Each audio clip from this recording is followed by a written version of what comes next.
Folks, I can't even begin to describe the news that I have, so I'm just going to say it.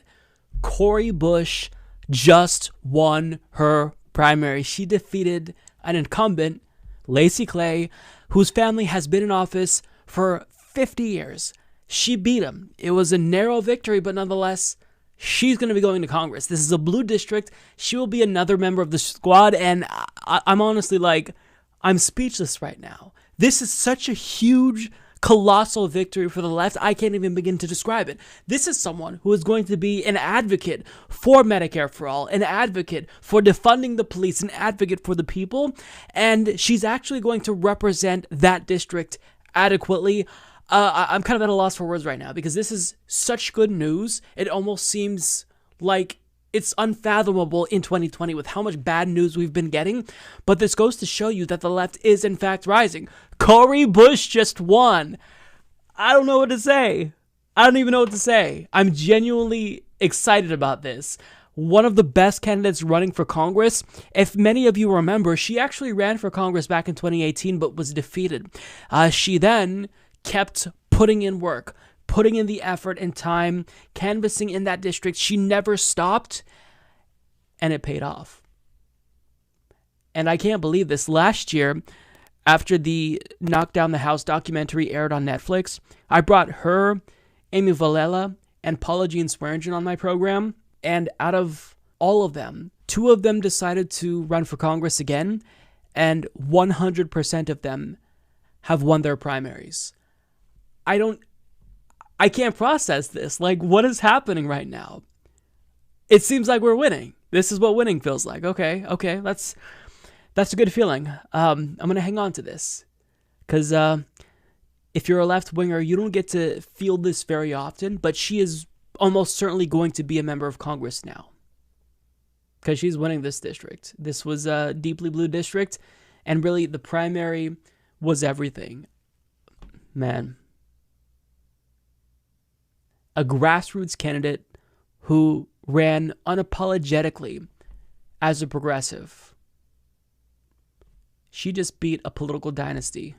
There are no words to really describe what I'm feeling currently.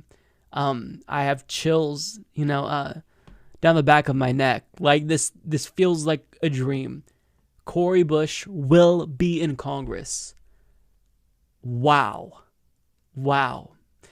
Now, the good news doesn't stop there, but before we get to that, I'm going to get to some bad news. I'm going to talk about the losses because there were other elections, and I want to end on a more positive note. So Washington State also held their primaries today, and we got quite a bit of bad news out of Washington State, but not entirely. So Pramila Jayapal, of course, won her primary overwhelmingly. It wasn't even close. She's definitely someone who I want to see back in Congress. But there were a number of progressives who were running that unfortunately didn't make it. So I was really, really rooting for Jason Call and Rebecca Parson, and unfortunately both of them lost their primaries. So let's get to some specifics here. According to the Seattle Times, Jason Call lost. He received 12% of the vote to Timothy Hazelow's 14%, and Rick Larson, the incumbent, has 52%, although at the time I record this, I will say that Jason Call is really close. And we're going to wait on mail-in ballots to officially call this election because this is a top 2 election. So this isn't just where, one Democrat and one Republican make it to the general. It's super close. He's down by a little more than 2,000 votes. He could still technically pull this off. And if he pulled this off, Jason Call would be a phenomenal person to be in Congress. But, this would be a difficult race to win if he made it to the general with Rick Larson. So we'll watch this race. We'll kind of stick a pin in this and come back to it. But for now, it doesn't look great. But, hold out hope. Not all hope is lost just yet. When it comes to the 5th Congressional District of Washington, I actually interviewed Chris Armitage on the program.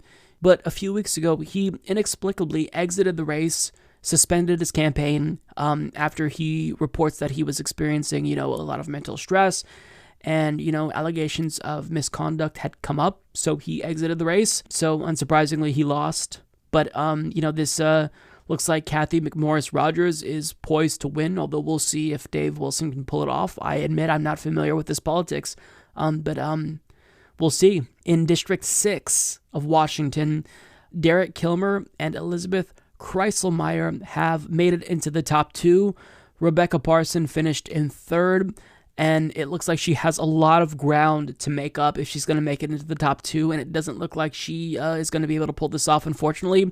Phenomenal candidate, LGBTQ, Democratic Socialist, checks all the boxes if you're a lefty. So I'm really disappointed about this one, because Rebecca Parson is, she's someone I was watching, but, she's going to be back. She is a force in politics. And when it comes to District 10, the district formerly held by Denny Heck, he, announced that he is not going to be running for re-election. Turns out he was running for a different position, I believe Attorney General, I'm not sure. And approximately 10,000 people chose to run in this district. Originally, Joshua Collins, as you can see towards the bottom there, running an EW, the Essential Workers Party. I mean, he got trounced. A lot of voters apparently felt betrayed because he said he was running as a Democrat, but then decided to run as an Essential Workers Party, basically creating his own banner. And I'm not necessarily sure. It seemed like there were a lot of names jumping in that were more well-funded. So, the race got tough for him. But I will say overall that even if the candidate who I initially supported didn't make it in, I still am relatively happy with the results, because Beth Doglio made it into the top 2, and she has been consistently shifting to the left. She used to take corporate PAC money. She is no longer doing that. She is now unequivocally endorsing Medicare for All. On top of that, she was endorsed by Bernie Sanders and Pramila Jayapal. So, I'm going to be rooting for her, although based on these results, it seems as if she has quite a bit of room to make up in terms of beating Marilyn Strickland, who I do not support. She's actually someone who's not impressive at all. She doesn't support Medicare for All. She's one of those Democrats who say they support quote-unquote access, but of course she'll tell you she thinks it's a right. But, maybe with everyone else out of the race and support consolidated, hopefully Beth Doglio will have a chance. If she were to win, she's absolutely, without question, an improvement over Denny Heck. So, not all is lost with this race, but, it's just a different result than we initially had hoped for or expected. And, it's not too bad. I'll take Beth Doglio. I think she's pretty solid. Now, Arizona also held their Democratic Party primaries today as well, and I was rooting for Eva Putsova in the 1st Congressional District. She was running against Tom O'Halloran, who is the incumbent. He's a corporate Democrat, and we don't actually have all of the results at the time I record this. With 45% of precincts reporting, she is trailing him, albeit by not too much, but she has quite a bit of votes to make up. Tom O'Halloran is in the lead with 56.6% of the vote, and Eva Putsova has 43.4%. So at this point in time, with that much precincts reporting, it's a sizable number, but there's still more. It's not looking great, although if there is any developments, if she ends up winning, I will update you in the comments. So if you're on our YouTube channel watching it there, be sure to check, because this is definitely another really phenomenal candidate. She's also someone that I brought on the program, was really impressed by her. Now, I want to talk about the 3rd Congressional District of Missouri. This is a seat that's interesting because we're rooting for the incumbent in this instance, Rashida Tlaib. So she actually had a pretty strong primary challenger. I mean, polls didn't necessarily show that she was in danger, but her primary challenger was raising a lot of money. We all know that since Rashida Tlaib ruffles a lot of feathers, Democrats wanted to take this opportunity to kick her out in favor of someone else who would, not rock the boat and go along with the establishment. Thankfully, we can all breathe easier because Rashida Tlaib has won. She won her primary, and she's making it back to Congress. So in the next congressional session, we're going to see Congresswoman Cori Bush serve alongside Rashida Tlaib. Unbelievable. And on top of that, Jamal Bowman, Mondaire Jones will be there. And we may see Kara Eastman, Paula Jean Swearingen.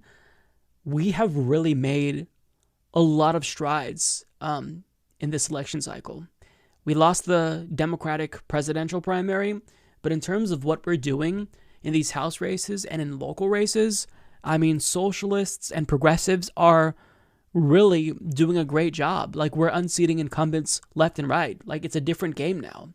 And if we're doing this good, if we made that big of an improvement since 2018, imagine how good we'll do in upcoming midterms. So this is such a good sign. Again, the biggest shock is Cori Bush making it in. Again, don't count out Jason Call yet. We'll wait and see. I hope that maybe the results will change if mail-in ballots come in. But he's so close that I still feel optimistic even if he loses, because if he doesn't pull this off, I have no doubt in my mind that he'll be back and win. But really, I want everyone to just take a moment to soak in this accomplishment. Cori Bush is going to be a member of Congress, and she is someone who I absolutely can rely on, who we all can rely on. This truly is, it's so remarkable. And what she managed to do in defeating a family that's held that seat, being progressive, favoring Medicare for all, it's astonishing. Congratulations to Cori Bush on this well-earned victory. She worked so hard for this. Her staff have been working immediately since she lost in 2018. Like, as soon as they got the results, they picked up the pens, they picked up the phones, they started organizing immediately after for this victory. So, Cori Bush did a great job, but her team, they also carried through this victory, carried her to victory. I don't even know what to say. This is big. You know